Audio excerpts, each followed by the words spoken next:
soccer all-star and FC Dallas legend, please welcome Kenny Cooper. Yes. Let's give it up for Kenny Cooper. Thank you. Is anybody else here in this room cool enough to have a hype video like that? Anybody? My mom made that. She sent it in.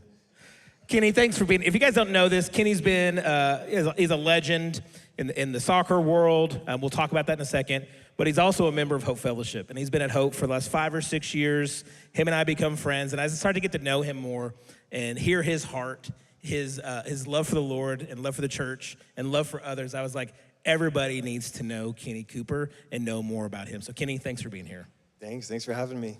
So let's start at the beginning a little bit. Give us your soccer timeline, your football timeline, from growing up around the game, playing in the Manchester United system to MLS and beyond. Sure. Well, first of all, I'm so happy to be here with all of you, and thank you for being here. I'm excited to have this opportunity to share my faith. It's been the foundation of not just my career, but of my life. And I feel fortunate that I grew up in a faithful family, and that just through the trials and tribulations of the professional game, just knowing the Lord and being able to lean on Him, it was such an amazing foundation. It just helped me so much and continues to. So I'm excited to share more. But I grew up here in Dallas. Well, actually, let me go back even before. My father came here to Dallas back in the 70s to play for the great Lamar Hunt. He played 11 years here and is a legend himself. I have people ask me weekly, how's your dad doing? He spoke at my school, he did a clinic, and he's such a great man, such an inspiring man. And so growing up, all I ever wanted to do was follow in his footsteps. He became a coach, so when I was a young kid, was born in Baltimore, he was a coach, and so I had access to the professional game, and I just knew at an early age what I wanted to do.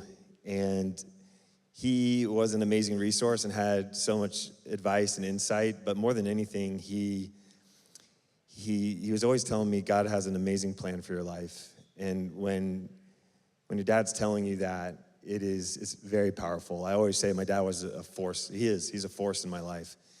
And so I joke that I was brainwashed to believe I could be a pro, but I genuinely, I always felt and believed that I could do it, even through the disappointments. And so we moved here to Dallas right before high school. I played for a local club team called Solar. And we played in the Dallas Cup a couple times, and I ended up having the opportunity to go to Benfica, a very famous Portuguese club. This summer that I had committed to go to SMU. I was really excited.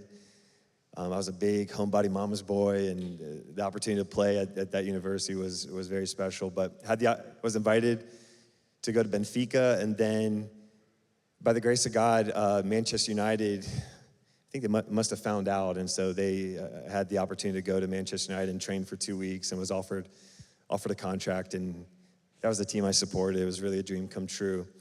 So I started my career in England for a couple of years, and then really wanted to come home, and literally had the opportunity to walk in my footsteps when I signed with FC Dallas. I also got to play for Lamar and his sons, Dan and Clark, which was very special.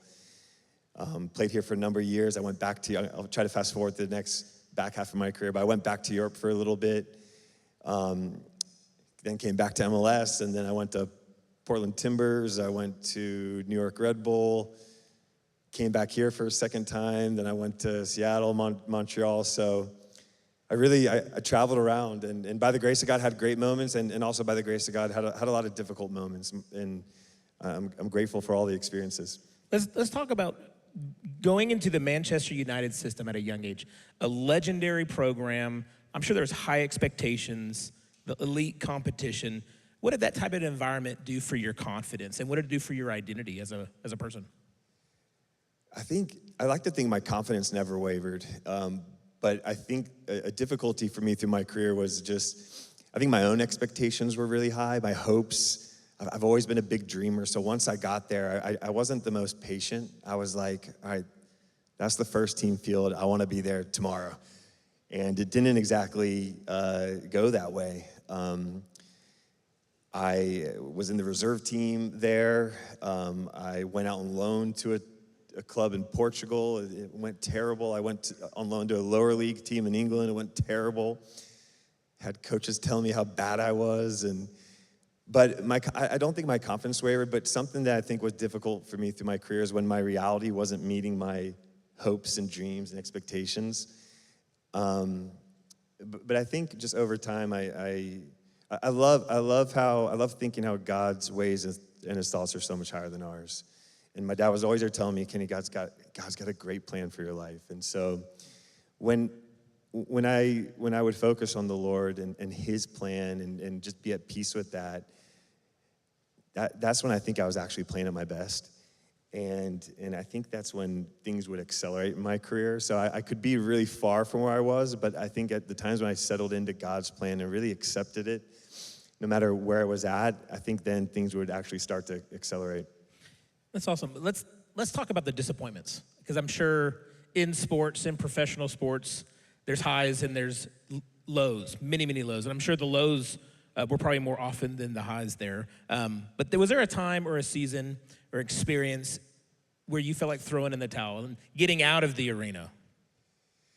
There's certainly a lot of lows. Even before my career started, there's a big tournament here called the Dallas Cup, and big international tournament. It was my first taste of professional soccer. And I was on a really good team. My junior year, we got to the final on national television. I'm not sure any American team had won this tournament up until that point, very prestigious tournament. And so we get to the final. I was a sub in the game. I come on, and right away the ball comes to me in front of the goal, and I head the ball, and I hit the crossbar. And then about a couple minutes later, I have another opportunity. I think I had a free kick outside the box. I took the free kick. I hit the crossbar. Then we go into overtime. You can see it, and cut in on my left foot, I curl the shot, it hits the crossbar. And so we go to penalty kicks, and I'm the last penalty kick taker. And I think you see the theme that's happening here. I hit the crossbar. And that was probably the biggest adversity I had faced up until that point. I'll tell you what, before I could even lift my head up, my dad was right there on the field just consoling me and just lifted me up. He was such a great encourager. And the amazing thing is that a year later, we played in that Dallas Cup again, and that's when I ended up having my opportunity to go to Manchester United. So usually when I share that story with young players, I'm like, imagine if I would have quit then. I never would have had a career. Instead, I just kept leaning into my faith, believing what my dad would say, my parents, God's got a plan, and just kept believing great things could happen. And then, interestingly enough, a year later, I ended up becoming a pro and signing for, at that time, they were one of the greatest clubs in the world. In that time. Still today, I think. Maybe. Down the way back. Maybe not. I'm just kidding.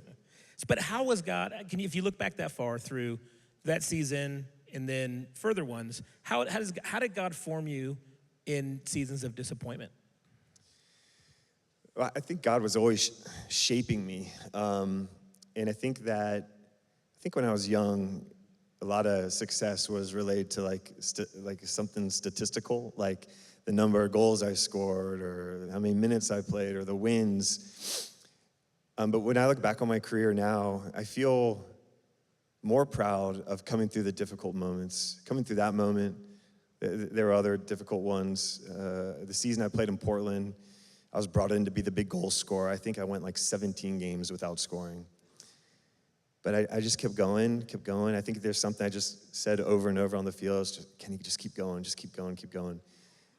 And all of a sudden, the ball kind of hit my ankle, went in the goal, and the next season, I couldn't stop scoring. So God's shown me in my life and in my career that my dad has a great expression. He says, son, the wheel always turns. And he's got another one. He says, today could be the best day of your life. So, my faith, God, I feel like was always shaping me, and my faith it's this lens that I would view life through. No matter what was happening on the field, no matter the disappointments, I always believed God could turn it around and do great things in my life. And a lot of times, some of the best moments and biggest successes came after some of the biggest disappointments, actually. I sense a theme from Grant's talk about mentorship and discipleship, and where you talked about your dad and how important he was in your life as a mentor. Like, what did your dad teach you, and how did he impact you as a young? Knowing he had been a professional player himself and experienced all the things you had, how important was it to have him in your corner? Well, again, he's been a major force in my life, and I think he's shown me the power of words. He was just always speaking life into me, always, and my mother too, I have to say, that I feel like they're always pointing me to God. No matter what my circumstances were, they're always pointing me back to God and just reminding me of his plan, and that his plans are good. And it always helped me just to keep going. I think sometimes in life, you just got to keep going. You just got to keep showing up to practice. Just keep trying. I remember the season after Portland, I went to New York, and the ball was like going in the goal on head, shoulders, knees, and toes. I couldn't stop scoring the next season. And I remember telling my wife, I'm like, there's not really much I'm doing different. I kept going, I kept trusting God, and things just turned around. But my dad, he was just always speaking life and positivity into me, and it affects me so much. And I'm not playing anymore, but I really believe that with every interaction, there's an opportunity to do that in someone's life. You never know what someone's going through. A greeting, a smile. There's so much opportunity, I think, to just show the love of God. And he's shown me that. It doesn't always have to be a long conversation. It might be just a greeting. It's one of the things I love about this church is you walk through the doors, there's just a warmth. And I have two little girls. There's been times when my youngest, Coco, he couldn't bring her in here. I think she was too young to go back there. And even if I was just in those hallways walking with her, there's just a warmth that you feel in this place that we love and appreciate so much. But no, I think that just the power of positivity and positive words can be so powerful. And I see how that impacts you every week, because our kids practice on the same field on every Tuesday night. And we sit and hang out for an hour.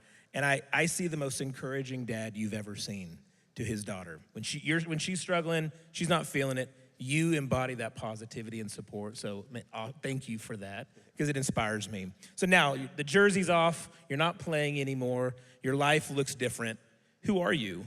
And what does winning look like to you in this season? Well, I remember hearing someone say, I heard a priest say this once, I think when I was younger, just to be Christian in all your ways. So the way I think about that is just, even when I was playing, I didn't want to leave my faith on the sideline. And I really believed that you can be really ambitious and a ruthless competitor and want to do really well, but you can also, show kindness and respect and do things the right way. So I hope that the person that I am off the field is the same that I was on the field. Now that I'm not on the field anymore, I hope that I'm the same person. And my arena or stadium, it's a lot different now. It's not, one time it was playing in front of thousands of people. I remember one time I missed a single penalty kick twice, if you can even imagine that. It got saved twice, and I remember after the game, my friend was like, "Coop, we all got bad days, but mine aren't in front of 20,000 people." I've seen that clip, actually. Yeah. It wasn't always glamorous.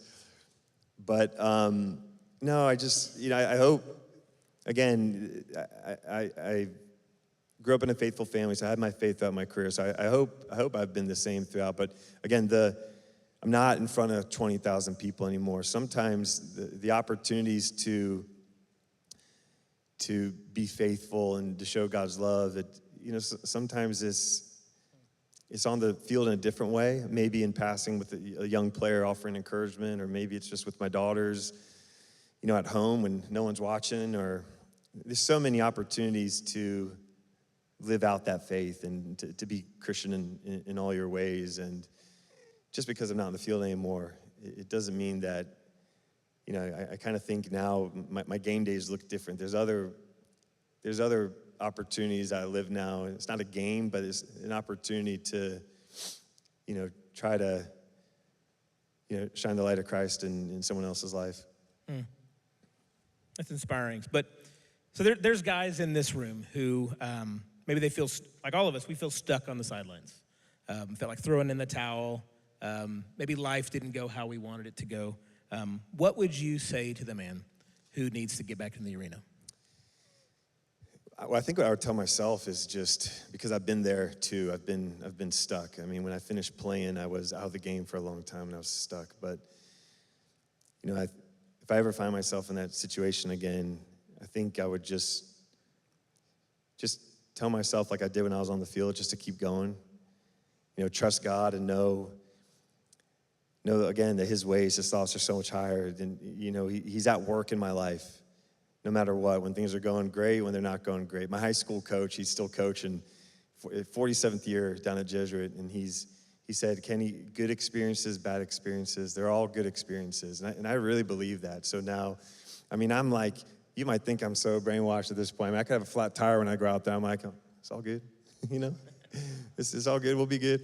But no, I would just say to keep going and to not ever limit God. God can do great things, and he wants to do great things in your life, Kenny, and just keep leaning into him. The timing thing, life may not be going the way you want it right now. Maybe you can't even see it. If I can share this, I think about this a lot. Like, I feel like since I've become a dad, I feel like I've gotten to know God a lot better. And I think of it in this way where I always want the best for my daughters. And my wife and I, we see their life like the big picture, and we always have these plans for them, and they don't always see it. My 5-year-old doesn't understand why she can't have the 7th and 8th cookie, and why I won't let my daughter go do this.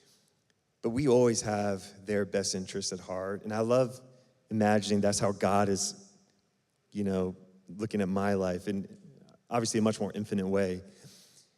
But I trust in God's plan for my life, and I do believe that he's always at work, even when things aren't going great, even when the goals aren't going in, and I couldn't throw the ball in the goal with my hands. I know he's at work, and I know that great days are ahead. Like my dad said, the wheel's going to turn. And again, his plans for me are so great, and just keeping my eyes focused on God. Things may not be going great in my timing, but I know they will according to his will and his timing. Guys, isn't he awesome? But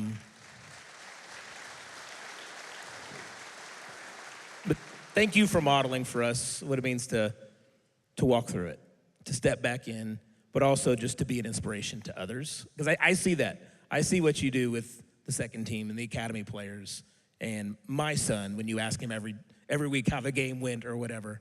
So thank you for that.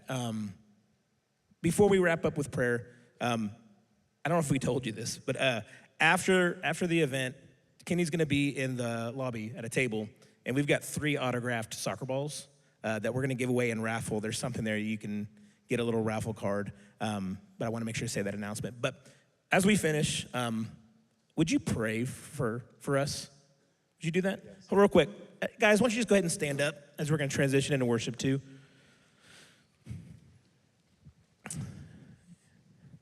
Kenny, why don't you just go ahead and just pray for us and our guys here. Father, thank you for this great night. Thank you for the opportunity to be here. I pray that iron sharpens iron tonight. And I pray that we all leave this room and we just feel your presence and we know God and we trust in your goodness. We trust in your plan. And I pray that no matter what is going on in anyone's life, I pray that they leave here just full of hope and encouragement, knowing that you love them, that we all love each other, that there's great days ahead, and that you hold us in the palm of your hands, and you'll always take care of us. You're always with us. You're in us. And I know you're going to do great things in our life. So, Father, thank you for this church, this great man beside me, a great friend. And I just thank you, God, for your goodness. Amen. Amen.